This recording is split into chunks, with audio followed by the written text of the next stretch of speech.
You have to deal with me again. As you can see, I'm no longer sporting a suit. I'm sorry. I'm gonna keep it a little fresh. I'm kind of glad though, because I didn't have to go through all that mom checking over my suit, but I kind of did. So that's one of the reasons I don't really miss the suit, because she picked this out for me. Do you think I would ever wear something of this combination? She says, no, this won't do, no, this won't do. Be a little casual, be more casual. And I said, you wanted me to be casual? You couldn't just say that from the beginning? If you wanted me to be casual, I could have worn torn knee jeans with a potato chip covered Offspring t-shirt stained with Red Bull with a PSP up here just occasionally mumbling into the microphone. Anyway, that's not happening. Anyway, so I want to thank you all for coming. Well, we survived our maiden voyage as of 3 weeks ago, about.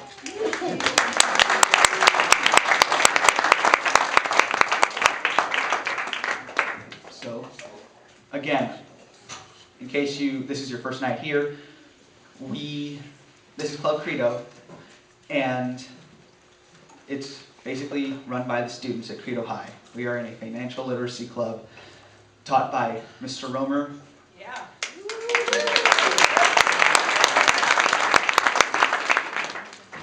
So, but the club is run by kids. Like, we have kids. We have our CEO is Miss Kendra Mills, who is.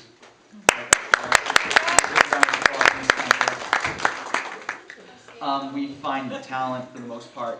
I'm the creative director, so I find the talent, and I'm the host for the night. And so basically, it's like Lord of the Flies, the nightclub. It works out though. We don't all go crazy and split off into 2 separate groups, but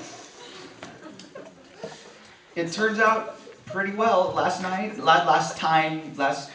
performance, I think it turned out pretty well. Yes. Sold out. Full house.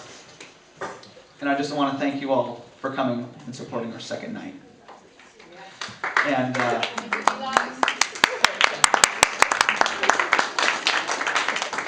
so I'd like to introduce our first act. His friend Robin Williams has quoted in Time magazine, "If Mother Teresa and Jesse Ventura had a child, it would be Michael Pritchard."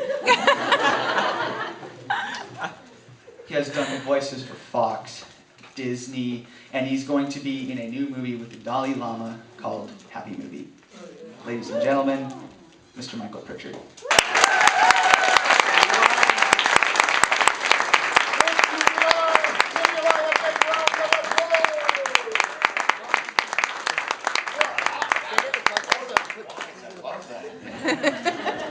Dude, you're amazing. I love it. Good. You're on your way. Years from now, man, I'm going, I knew that he was there. I smiled. My pleasure to be here tonight. And, we blessed the room. Joy is a choice. And presently, there's been lots of stuff, we all the whole world needs to calm down a little bit. Mahatma Gandhi said there is more to life than just increasing its speed. I saw a bumper sticker the other day that said, "I'm not in your hurry." Sometimes you need to slow down and let our soul catch up to us, right? And the whole thing is to just kind of be relaxed and kind of have fun, enjoy your lives, especially these times. We all love you guys. This is like the smartest generation. I just did a thing for environmental leadership high school down the road. And I think you guys are like the smartest kids we've ever had. Now, it's what's true though. You can't help but be true. But it's hard for us to express to you what it's like for us. We're the sons and daughters of the sons and daughters of things being different. And when my first son was born, I loved him so much I would wait up every night for his every breath. You know how babies cry. Babies go, oh,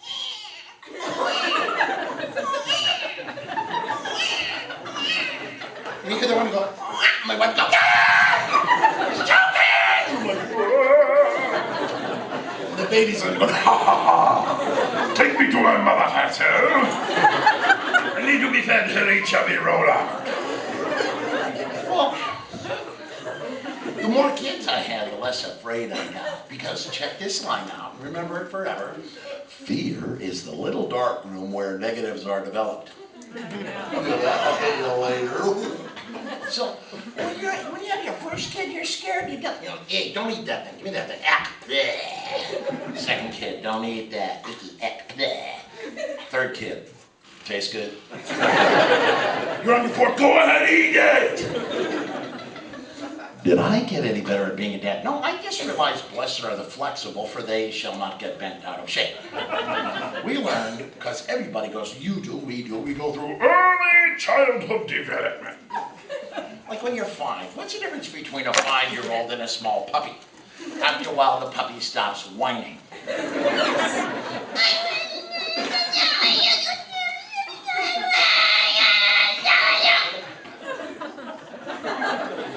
I mean, you're 8 and a bird can land on your lip the whole year.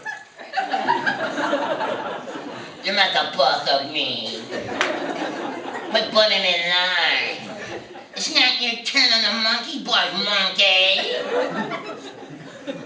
A whole year of this. Turn around.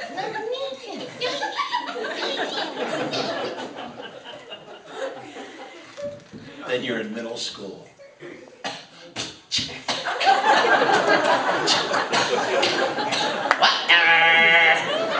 Talk to the pounding at the bond dizzy loner. Want to be without her? Shut up. At least I read on MySpace. Shut up. Don't even have Facebook. Shut up. Talk to the booty. The hands up titty. Talk to the pinky. The breaks is stinky.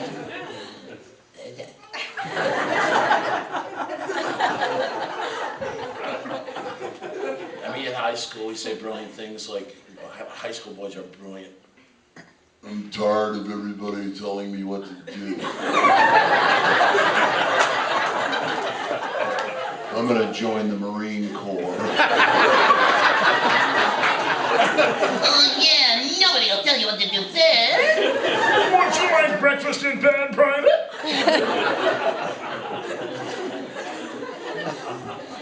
I like high school girls on the phone. I couldn't believe it. She was like texting.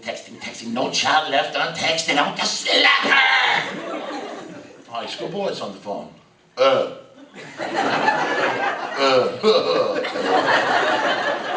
tight. Oh, shit.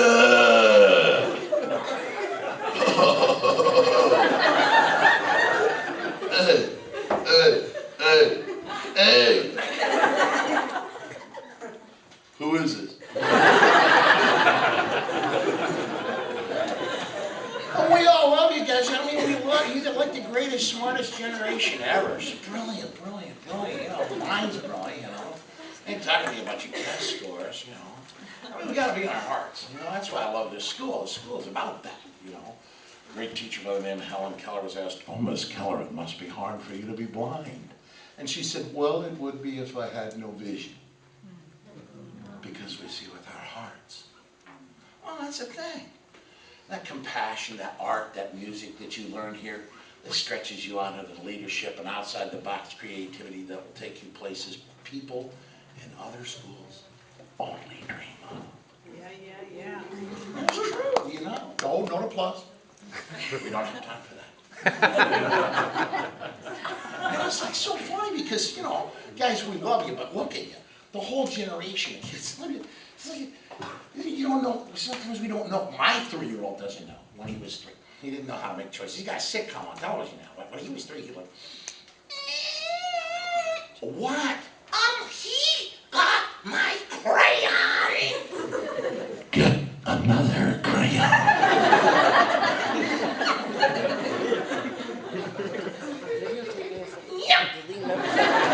No, because he got the one that I most wanted. He doesn't see there's 63 other choices. And you guys, a whole generation especially the kids. This is how kids watch television. Not you, I mean, yeah, but the whole generation of kids sits around and watches television like this. Oh, but you know, what is this?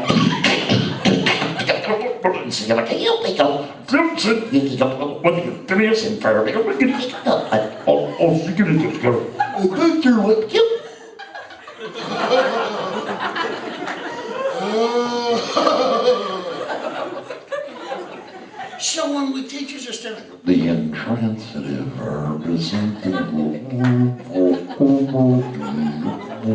He goes, Natasha! Perhaps I should text it.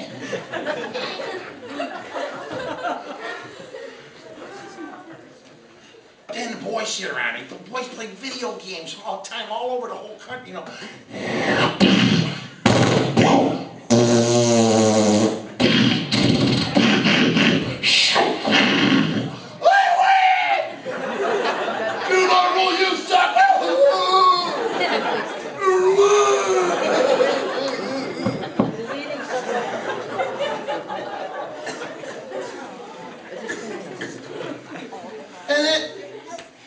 And we're wondering why we have a hard time. Good.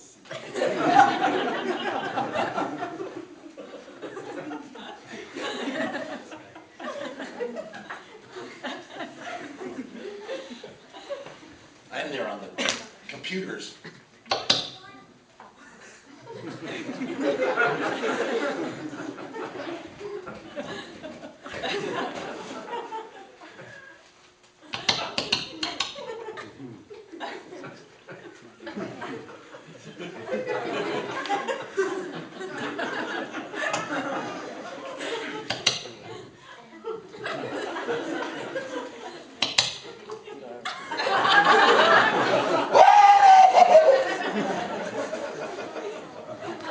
I know.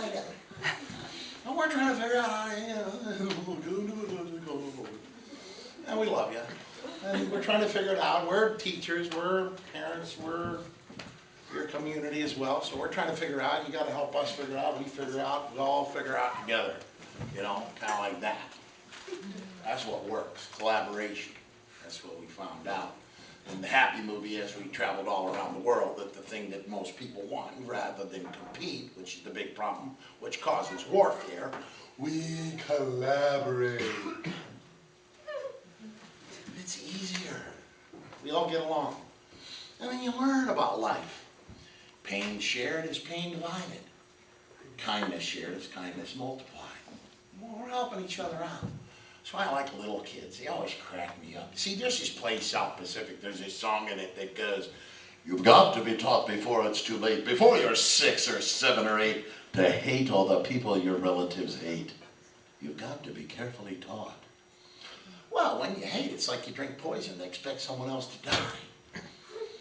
That's what hate does to anybody. It toxifies, it wears down, it calcifies, it concretizes, it rusts the system. And that's why it's really important to know that I is illness, we is wellness. Well, we're all together doing stuff.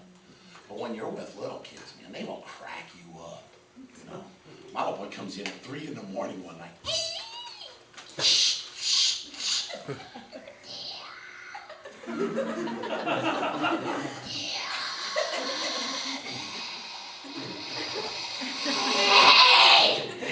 What? Don't wake Dad up like that. Dad are sleeping. I didn't mean to yell at you. Just tell me what you want. It's 3 o'clock in the morning, Connor. I never get any mail. Everything marked occupant is yours. Finally, I had a baby daughter. I love my daughter. You know, oh my gosh, finally, somebody was born in the family with a neck. Because my boy's like.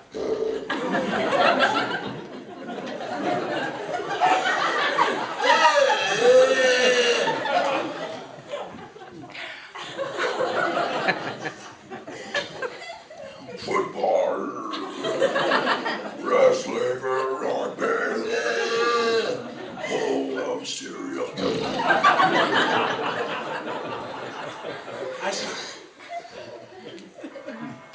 You know. But it was like funny because I watched them, you know, I mean, my boys are gigantic guys, and he would pour a whole, like, half-gallon of milk into the box of cereal and eat it. And I go, hey, that's like $6. And he'd go.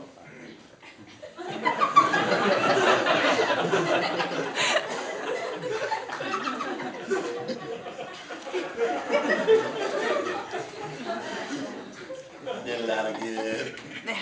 And then, you know, when Katie was born, that's the happiest man on the planet.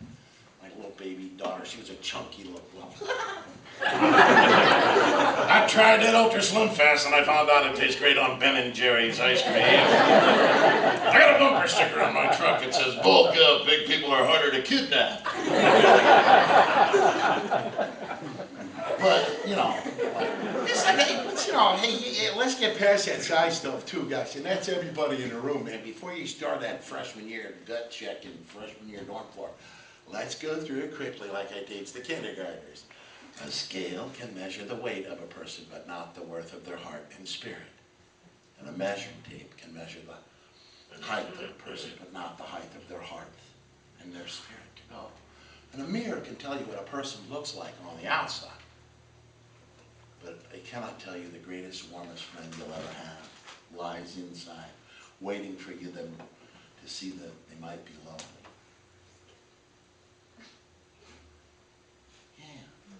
I know, it's awkward, isn't it? Yeah, it sure is, dude. But the thing is that we get to that point where we learn life, right? And life is about kind of learning to accept and let go. And, you know, that's why I take Katie down to the bank with me. And I said to her, she's so fun. I'm signing the check, and this lady 3 pillars up does the big sneeze. She goes, and the whole bank stops. And the lady goes, and I go, Katie, what are you saying? I wanted her to go, God bless you. And she goes, cover your mouth. Cover your mouth like a vampire cake. Wrote that on Sesame Street. You should learn that. What's for germs? Cover your mouth like a vampire. I go, okay, I think she's got it. If you get depressed, and there's no, hey, guys, there's no kid that doesn't get depressed. I mean, at your age, any mom, dad, everybody, all of it, we all, guys, we get depressed. I had a kid, an artist, he was a pretty cool kid, and he had described, I said, he had a thick Philly accent, you know. I go, hey, who here could describe depression? And this kid he was an artist. He goes, yeah, Mr. Pritchard, depression's when you're like encapsulated in a large glass globe and you can't reach out and touch anyone and no one can reach in and touch you. And unless your heart and spirit shatter that globe from the inside, or you allow a family member or a friend to shatter it from the outside, you could like remain completely entombed, unable to touch and unable to feel, and going through life pressed up against the glass numb. Know what I mean? If you get sad, get around little kids. They'll make you laugh your ass off. No, it's true. Little kids are, hey, boys and girls, who takes care of plants and flowers because they need fresh air, sunshine, and love? No. Who just yelled no? I did, because my dad grows trees in his closet.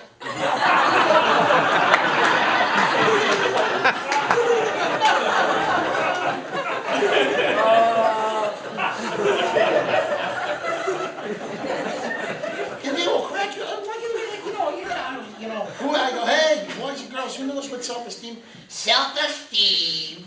It's like when you're outside and it's real cold and you start to talk and steam comes right out. I was over at Oakland work, the girls got mad. She goes, man, I'm not talking to anybody in this class. Closes the door. I'm like, oh, wow. That little girl was angry. And this little boy goes, that little girl have always been an emotional porcupine.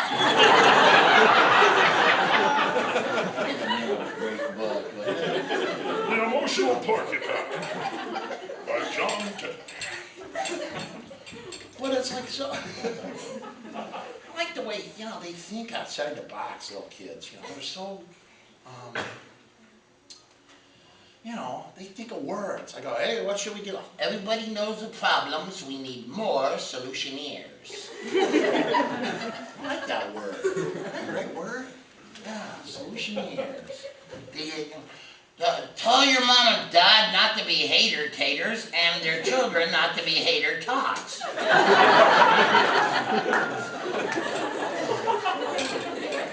Yeah.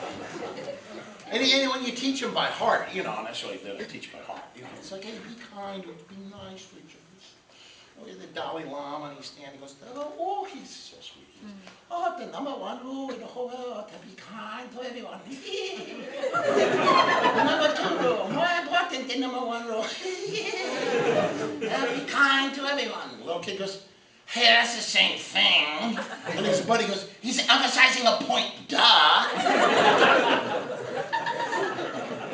well, I mean, that's the truth, man. We are emphasizing. You have to know your heart, man. It's like, our kids are entering freshman year in the Ivy League schools with the highest levels of eating disorders, highest levels of binge drinking, highest levels of cutting, highest levels of antidepressant usage.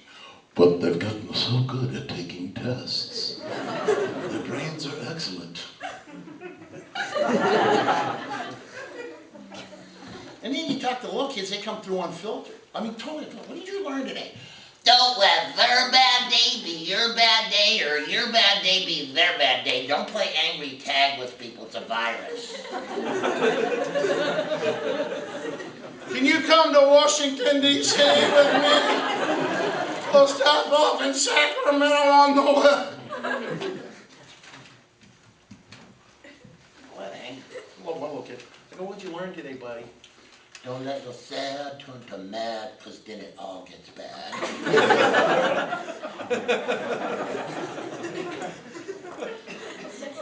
Are you listening? I can tell the little kids are so smart. You know, and our brains are like little kids' brains, too. You know, it's true. I swear this is true. Watch. I tell the little kids, hey, what's the best ship to sail on? Friendship. So what's the best ship to sail on? Friendship. Yeah, there's a 5-year-old inside everyone here. It's true. Well, we sit around and we get, you know, this is how, you know. You remember when Scrooge was described by Dickens? If you ever read that, Dickens is a pretty smart dude. He got it together. He was a clutching, grasping, wheezing, skin-thinking tyrant. No spark of generosity had been stilled from his nature in many a decade. He was as solitary as an oyster in his pain. And he had all that money. Just a point. Just saying. You know, we live in paradise, gang, and sometimes it's fun to just relax, chill out, have fun. My little boy, even when I get mad at my little boy, he still makes me laugh my butt off, eh? My little boy, who's now studying to be a doctor, he's really cool. He's got a big 6'6" red-haired guy, like gigantic freckles, you know, big Irish mookie.